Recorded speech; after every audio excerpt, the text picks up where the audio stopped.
오늘 성경 말씀 구약성경 출애굽기 34장입니다. 21절부터 24절까지 말씀 제가 봉독하도록 하겠습니다. 출애굽기 34장 21절에서 24절입니다. 너는 엿새 동안 일하고 일곱째 날에는 쉴지니 밭갈 때나 거둘 때에도 쉴지며 77절 곧 맥추의 초실절을 지키고 새말에는 수장절을 지키라. 너희 모든 남자는 매년 3번씩 주 여호와 이스라엘 하나님 앞에 보일지라. 내가 이방 나라들을 내 앞에서 쫓아내고 내 지경을 넓히리니 내가 매년 3번씩 여호와 내 하나님을 배우려고 올 때에 아무도 내 땅을 탐내지 못하리라. 아멘. 오늘은 맥추감사 주일입니다. 구약도 아니고 신약 시대에 맥추감사 주일을 지키는 것이 필요하냐?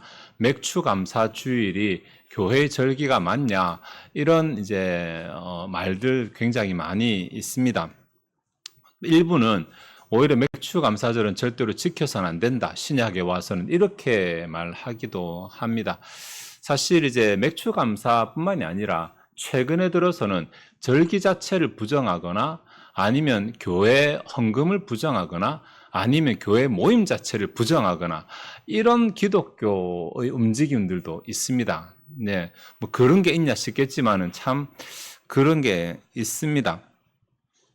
아마 노골적으로 막 이렇게 하진 않더라도 교회 가운데서 추수감사절은 구약의 절기다. 맥추절도 마찬가지로 구약의 절기다.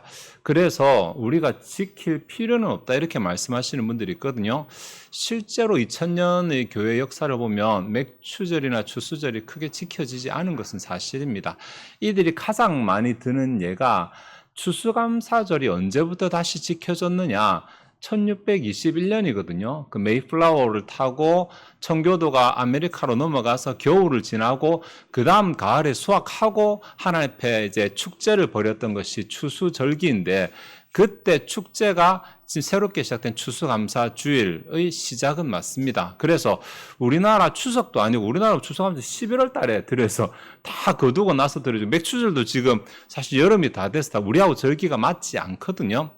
절기가 맞지 않고 또 그렇게 했기 때문에 필요 없다. 그거 뒤에 교회가 만든 거지 원래 성경적인 절기 아니다. 이렇게 보시는 분들이 있습니다. 또 실제로 절기라 하면 신약의 절기는 예수 그리스도의 부활절 그리고 성탄절 이렇게 해서 구속사적인 절기를 지켜야지 이 추수절은 구속사의 절기가 아니기 때문에 지킬 필요는 없다. 이렇게 보시기도 합니다.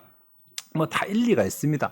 다 일리가 있는데 그럼에도 불구하고 지킬 이유도 있습니다. 일단은 그 두 번째 제가 방금 전에 말한 것대로 신약의 절기라고 말하는 것, 부활절, 성탄절 꽤 디테일하게 나눠져 있는데 부활절이 언제부터 지켜졌는지 혹시 아십니까? 예수님 부활하고 나서는 부활절 안 지켰어요. 그때는 그냥 매 주일이 부활을 기념하는 날이었기 때문에 따로 부활절 절기를 안 지켰습니다. 그러다가 이게 2세기 지나고 3세기가 되면서 개별 교회별로 예수님 부활하신 날을 찾아보자 해서 지키기 시작했는데 날짜가 다 안 맞았어요. 325년에 니케아 회의할 때 그냥 이날로 하자. 그래서 그날로 고정을 한 게 오늘까지 옵니다. 춘분 후에 첫 만월 후에 첫 주일. 아주 복잡하죠. 그렇죠? 이렇게 된 것은 실제로 부활은 6월절이었잖아요. 6월절은 니산월이거든요. 우리로 말하면 3월인데 음력이기 때문에 날짜가 계속 왔다 갔다 합니다. 로마는 태양력을 지키고 유대인은 이스라엘의 음력을 지키기 때문에 우리 지금 딱 양력 음력 개념으로 음력 생일은 해마다 바뀌잖아요. 그러니까 날을 못 잡으니까 니케아 회의에서 그냥 날을 잡은 거예요. 태양력 기준으로. 그러니까 딱 그날 아닙니다. 성탄절은 언제부터 지켰냐면 성탄절은 부활절보다 더 뒤에 됩니다. 336년경에 첫 번째 기록이 나오니까. 4세기잖아요. 1세기 때부터 안 지켰어요. 예수님이 육체로 오신 날은 별로 안 중요했어요. 예수님 부활하신 날은 좀 중요했을지 모르겠지만 3세기 히폴리투스가 하나의 가정을 잡았어요. 마리아가 수태고지를 받은 게 3월 26일경이다. 그러니까 그때부터 만 9개월, 우리 10개월, 만 9개월 지난 12월 25일이 성탄절이 맞다. 이렇게 말합니다. 그때부터 그냥 12월 25일이 성탄절이 된 거예요, 그냥. 근데 근거 전혀 없습니다. 아닐 수도 있고 지금도 뭐 동방정교에서는 1월 6일로 때로는 1월 11일로 이렇게 다양하게 성탄절을 말하기도 합니다. 그러니까 이게 신약의 절기라고 말하는 이거 절기도 사실은 교회가 후대에 지키자라고 한 것이기 때문에 성경적인 데서 뿌리가 없다 보기 힘들잖아요. 그죠? 날짜 이 개념이. 또 날짜가 분명하지 않음에도 지키는 것은 날짜가 중요한 것이 아니라 내용이 중요하기 때문입니다.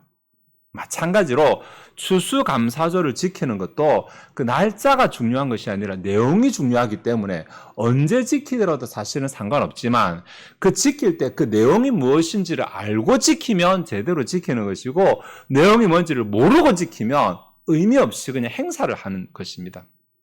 그 내용이 신학적이냐? 신학적일 수 있죠. 그러나 교회 절기는 신앙적인 의미가 훨씬 더 큽니다. 신앙적인 의미. 신앙적이라는 것은 하나님과 나와의 관계의 문제이거든요. 내가 하나님에 대해서 무엇을 믿으면 무엇을 고백하면 어떤 반응을 보는 이런 문제입니다. 신학적인 내용은 하나님이 그 가운데 어떤 진리를 품어두셨느냐, 어떤 교리를 보이시냐 이런 것들이 신학적인 이야기고 근데 교회 절기들은 신앙적인 특성이 훨씬 더 강합니다.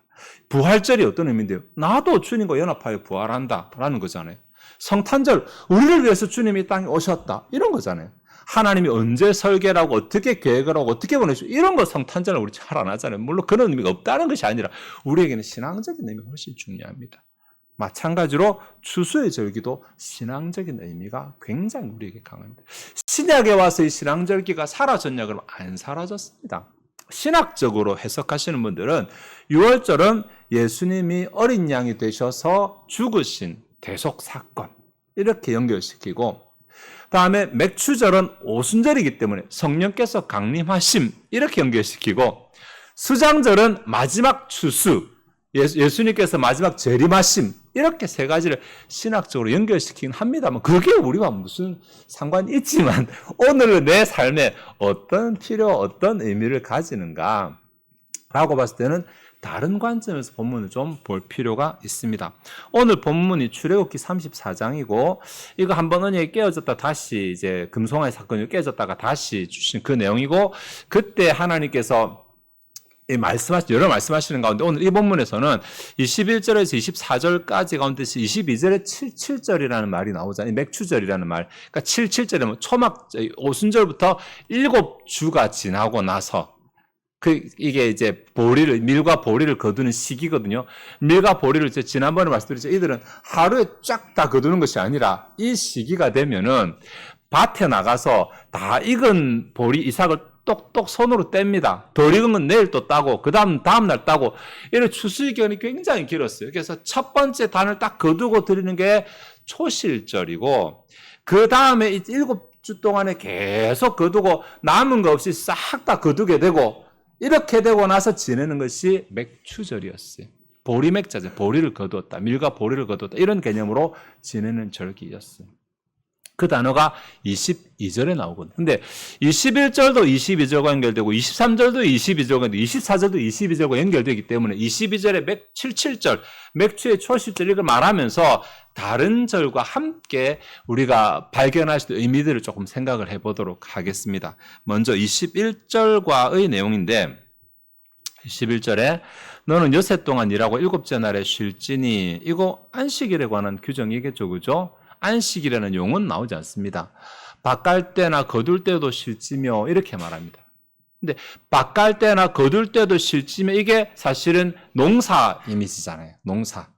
그래서 맥주절이나 초실절, 칠칠절, 수장절 다 농사와 관련되는 절기이기 때문에 밭갈 때나 거둘 때 이것이 농사의 맥락이라면 안식일을 지키라는 명령은 농사의 맥락보다 더 위에 우선해서 지키라는 이야기를 하고 있는 거잖아요. 21절에 봤을 때 다른 말로 하면 77절 맥추절이 어디에 들어있냐면 안식일 규정보다 하위 규정에 들어있다. 이렇게 보시면 되겠습니다. 그러면 굳이 왜 77절을 지키라고 말하면서 사실 23절에 너희는 모든 남자는 매년 3번씩 주여 보이라고 말하고 그 다음에 6월절을 지키고 초실절을 지키고 이렇게 나가면 되겠는데 순서를 이걸 먼저 하면서 그 앞에 안식일 규정을 먼저 두었을까라는 거죠. 네. 이게 당시에 대부분의 사람들이 농사도 하고 목축도 하고 했는데 그런 자신의 생업 그것이 어디에 있는지를 기억하라라고 하는 교훈이거든요. 안식일 안에 있다. 안식일이 구약에서 율법에서 두 가지 의미로 줍니다. 하나는 출애굽기 20장에 하나님의 세상을 창조하신 것을 기념하는 날이 안식일이잖아요. 하나는 신명기 5장에 하나님이 이스라엘 백성을 구원하신 것을 기념하는 날이 안식일이거든요. 그러니까 안식일을 먼저 내세웠다는 것은 우리의 생업이 무엇을 토대로 있는가? 하나님께서 우리를 만드시고 우리를 구원하셨다라는 그 바탕에 우리의 생업이 돌아가고 있음을 인정하라 라고 이렇게 말하는 것입니다. 안식일은 사실 하나님과 언약이기 때문에 내가 지금 나가서 돈 벌고 내가 나가서 일하고 수입을 거두고 이렇게 하지만 이것은 하나님이 나를 언약 백성 삼으시고 하나님이 나를 인도하시기 때문에 가능한 일이다 라고 고백하는 것이 맥추절의 신앙 안에 들어있다는 것입니다. 제가 너무 빨리 요약적으로 말씀드렸다 다 이해하시죠? 그죠? 이해하실 것이라 보고. 그래서 맥추절 77절 얘기하면서 앞에 안식일. 근데 사실 안식일이라는 용어는 안 나와요. 그냥 밭갈 때나 거둘 때도 쉬라 이 말만 하고 있지. 네. 밭가는 일이 거두는 일이 다 맥추의 일이고 수장의 일인데 그것이 다른 것 아래에 있다라는 것을, 그것보다 더 위에 있는 것이 있다는 것을 먼저 말씀하시므로 너희가 생업하는 이 모든 것들은 나와의 언약 안에 있는 것이다. 나와 언약. 그래서 이것 행하면서 비록 밭을 갈 때에도 비록 추수를 할 때에도 하나님과 언약 안에 있음을 고백하고 인정하는 것, 하나님이 우리를 시작하게 하시고 하나님이 우리를 인도하고 계신다라는 것을 고백하는 것이 맥추절의 그 신앙 안에 들어있습니다. 두 번째가 23절과 함께 생각하는 것인데 23절에 너희의 모든 남자는 매년 3번씩 주 여호와 이스라엘 하나님 앞에 보일지라. 이 3번 말하는 것이 유월절하고 맥추절하고 수장절이거든요. 여기 이제 맥추절이 안에 들어있는데 유월절은 아까 말했죠. 니산월에 그 이스라엘 백성들이 애굽에서 출애굽한 그 날을 기념한 것이 유월절이잖아요. 그 전날에 하나님이 그 양을 잡아서 피를 임방과 문설주에 바르게 하시고 바로의 마음을 바꾸시고 다음에 애굽 사람들의 마음 바꾸시고 그래서 그들이 금은품을 다 받아가지고 급작스럽게 나온 그날이 유월절이에요. 유월절은 건너가다라는 말이니까 그 날을 기념하는 절기가 유월절. 이스라엘 백성 입장에서는 그들이 민족으로 국가로서 나라가 시작된 것을 말하는 것이고 우리로 따진다면 이제 우리가 하나님 앞에서 언약 백성으로의 시작을 기념하는 절기라고 이렇게 말할 수 있어요. 한꺼번에 모아 지키는데 날이 중요한 것은 아니에요. 무엇을 고백하냐? 우리는 하나님 때문에 존재합니다. 우리는 하나님 때문에 살아가고 있습니다. 이것을 고백하는 절기가 유월절이에요. 근데 지금은 사실 유월절 안 지키잖아요. 왜냐하면 매 주일이 한 주의 시작이기 때문에 매 주일을 지키면서 우리 고백을 하고 또 1년을 시작하면서 송구 영신 예배를 또 우리가 하면서 영신 예배를 시작을 또 하나님과 함께 하고 이사를 가도 시작할 때 하나님 가게를 차려도 시작할 때 하나님 우리 삶 속에 이미 첫 시작을 하나님 앞에 고백하는 게 다 일상화되어 있기 때문에 굳이 절기로 지키지 않아도 이 신앙은 다 고백되고 있거든요. 그 다음 이제 맥추절입니다. 맥추절을 언제 지키냐 그러면 이게 6월절 이후에 7주라 했잖아요. 보통 한 4월 정도 지키는데 오순절이 있을 때 그때 지키는데 그날 우리하고는 조금 이제 달력이 2개월, 3개월 정도 차이가 납니다. 이거 밀이나 보리를 거두고 나서 지키는 절기예요. 밀이나 보리. 밀이나 보리는 가을에 이른비 내릴 때 이른비가 가을에서 겨울 넘어가기 전에 가을 장마인데 굉장히 좀 작게 오는 비가 안 오다, 여름 내내 안 오다가 비가 내리기 시작하는 그 시기, 그때 이제 밀이나 보리씨를 파종을 합니다. 그리고 겨울 동안 이 밀이나 보리가 땅 속에서 조금씩 이제 뿌리를 내리고 있다가 봄이 되면 쫙 올라와서 갑자기 이제 이삭을 이제 추수하게 되는 그 절기가 맥추절기입니다.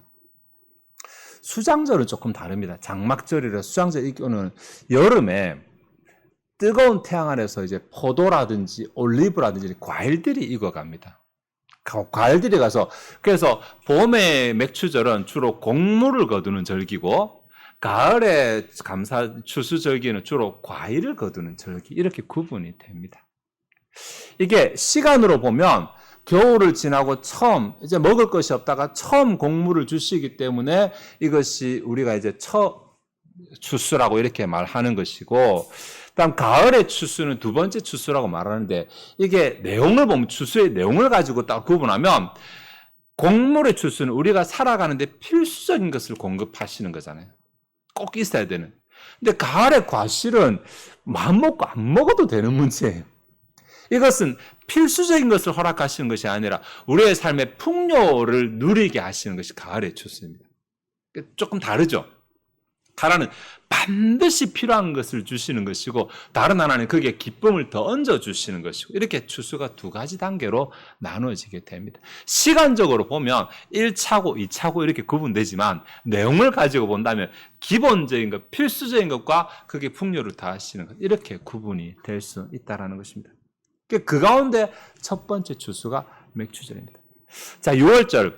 우리 하나님의 언약 백성으로서 하나님의 언약을 체계하는 백성으로서 우리의 삶을 시작하게 하시고 우리를 인도하심을 고백하는 절기라면 맥추절은 우리에게 처음 것을 허락하신 다음 것을 허락하신 것을 감사하고 허락하실 것을 기대하는 절기 시간적으로 다음에 내용으로는 우리의 살아가는 필요한 것 필수적인 것을 끊지 아니하시고 공급하시는 것을 고백하는 절기.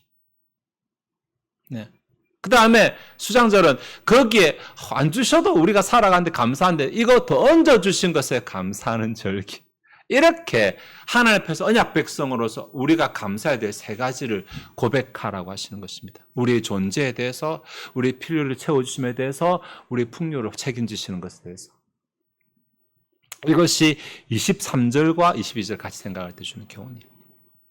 다음에 마지막으로 24절과 22절을 생각할 수 있는데 24절에 내가 이방 나라들을 내 앞에서 쫓아내고 내 지경을 넓히리니 내가 매년 3번씩 여호와 내 하나님을 배우려고 올 때에 아무도 내 땅을 탐내지 못하리라. ABA 구조거든. 이방 나라 내 앞에 쫓아내고 내 지경을 넓힐 것이다. 복을 주겠다는 것이고 가운데 내가 매년 3번씩 여호와 앞에 배우려고 올 때에라고 하는 것이고 뒤에 아무도 내 땅을 탐내지 못하리라 또 복 주시고 복 있고 조건 있고 복 있고 이렇죠. 여기에 내가 매년 3번씩 여호와 내 하나님을 뵈러 올 때에라고 뵈러 올 때가 아니고 뵈러 오는 가운데 뵈러 오는 중에 뵈러 오는 동안에 이런 말이거든요. 그러니까 조건으로 바꿔 말하면 매년 3번씩 여호와 내 하나님을 뵈려고 오는 동안에는 아무도 내 땅을 탐내지 못하리라 이렇게 됩니다. 그러니까 우리가 맥추절기가 그 3번 안에 들어있잖아요. 맥추절기를 지키고 6월절을 지키고 장막절, 수장절을 지키는 이 삶이 계속되는 동안에는 아무도 너희 땅을 약탈하지 못할 것이다. 너희 생업을 보호하겠다. 이렇게 약속하시죠. 무엇으로 보호하십니까? 내가 하나님 앞에서 언약 백성으로서 내 신앙 고백을 표현하는 것. 말로만 고백하고 말로만 감사합니다는 것이 아니라 절기를 지키는 것, 표현하는 것. 이 신앙 고백을 통해서 하나님은 내 생업을 보호하시겠다라고 약속을 해주시는 것입니다. 여기까지 지금 본문에서 맥추절을 지킬 때 우리가 중첩되어서 겹쳐지는 신앙 고백을 3가지로 정리해보면 하나는 하나님이 우리를 주도하시는, 우리를 시작하게 주도하시는 것과 우리를 인도하시는 그 고백이 맥추절의 신앙 가운데 들어있고 다른 하나는 하나님께서 우리를 채우시고 앞으로 채우실 것을 고백하는 신앙 고백, 채우심에 대한 신앙 고백이 맥추절 안에 들어있고 다른 마지막은 24절에 우리를 보호하시는 것, 우리를 지키시는 것, 이 신앙 고백이 맥추절의 신앙 안에 들어있어요. 이 3가지, 여러분 익숙하지 않습니까? 우리를 인도하시고, 우리를 채우시고, 우리를 보호하시고 딱 언약적인 복 3가지잖아요. 하나님이 언약적으로 이스라엘 백성에게 베푸신 그 복 3가지를 고백하는 나는 이 복 가운데 있습니다. 이 언약 가운데 있습니다를 고백하는 날이 맥추절입니다. 1년 내에 고백해야 되지만 특별히 하루를 삼아서 내가 이거 제대로 고백하고 있는가 점검하는 날이 추수절기입니다. 이때도 고백하고 또 가을에도 고백하고 그런 것입니다. 그러니 이 언약적인 복이 구약에서 끝났으면 지금은 의미가 없으니까 안 지켜도 돼요. 구약에서 끝났으면. 근데 지금도 여전히 언약적인 복 안에 우리가 있고 있기를 고백한다면 그거 고백하는 절기가 무엇이 문제입니까? 네. 이런 날 아니면 생각 안 해볼 수 있으니까 이런 날 정해서 특별히 한번 우리가 하나님 앞에서 나를 인도하고 계시고 나를 채워주고 계시고 나를 보호하고 계신다라는 것을 하나님 앞에 고백하는 것입니다. 하나님 저 그거 믿습니다. 하는 내 절기를 지킴으로 나는 하나님 인도하신가 채우신가 보호함 가운데 있음을 믿습니다 라고 고백하는 날인데 오늘 또 한 번 맥주 감사주일을 지냅니다. 구약의 절기로 끝난 것이 아니라 그 신앙은 신약에도 여전히 유효하고 여전히 이어지고 있고 지금도 여전히 우리는 그 신앙을 고백해야 되고 믿어야 되고 하나님의 복을 받아야만 합니다. 우리가 매년 맥주, 수장 또 매 시작 가운데 하나님의 유월절의 신앙을 고백하는 가운데서 우리 삶 가운데 인도하시고 채우시고 보호하시는 하나님의 언약적인 복이 끊어지지 않고 계속 이어지는 것을 누리는 저와 여러분 되시기를 바랍니다.